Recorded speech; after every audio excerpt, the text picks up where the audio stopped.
যদি আইসা বলে এই শোন এদিকে আয়, তোর সাথে কথা আছে, বলবেন মা কি বলবা বলো। এবার মাকে যদি বলেন যে বাবা তোর বউ এই বলছে এই করছে, সে কি এটা করতে পারে, কত বড় সাহস, তোর গলায় ধরে দিয়ে মরা উচিত। মা যদি এসব কথা বলে, মাকে একইভাবে বলবেন মা আল্লাহ নবী সাল্লাল্লাহু আলাইহি সাল্লাম কোনোদিন স্ত্রীদের গায়ে হাত তোলেন নাই। ইসলামে যদি বউ পিটানোর নির্দেশ থাকতো তা আজকে ঠ্যাং উপর দিক বাইন্দা আমি পিটাই আমার শুধু আমার হাতটা শুধু বাইন্দা রাখছে ইসলাম। আল্লাহ রসুল কোনোদিন স্ত্রীদের গায়ে হাত তোলেন না। না হলে মা এত বড় সাহস, এরকম কথা সে বলতে পারে।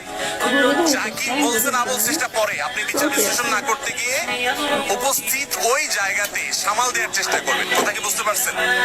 আপনার এই আচরণ শোনার পর আপনার মা কি বলবে জানেন? মাও ঠিক ওই বউয়ের মতোই বলবে আমার ছেলেটা আসলেই মানুষ ভালো, সমস্যা হলো আমার পোলাটা না বোকা, একদম বেকুব।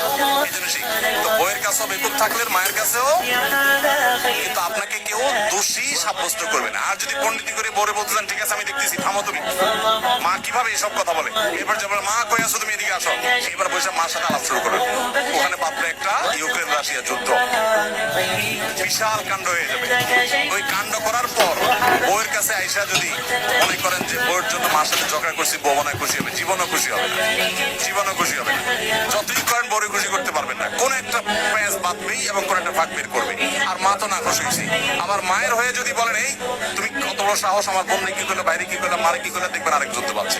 এই জন্য এগুলো খুব বেশি পণ্ডিতি না করে যথাসম্ভব একটু কূটনৈতিক আচরণ করে, একটু চালাকি করে, একটু বোকা সেজে সমাধান করার চেষ্টা করবেন।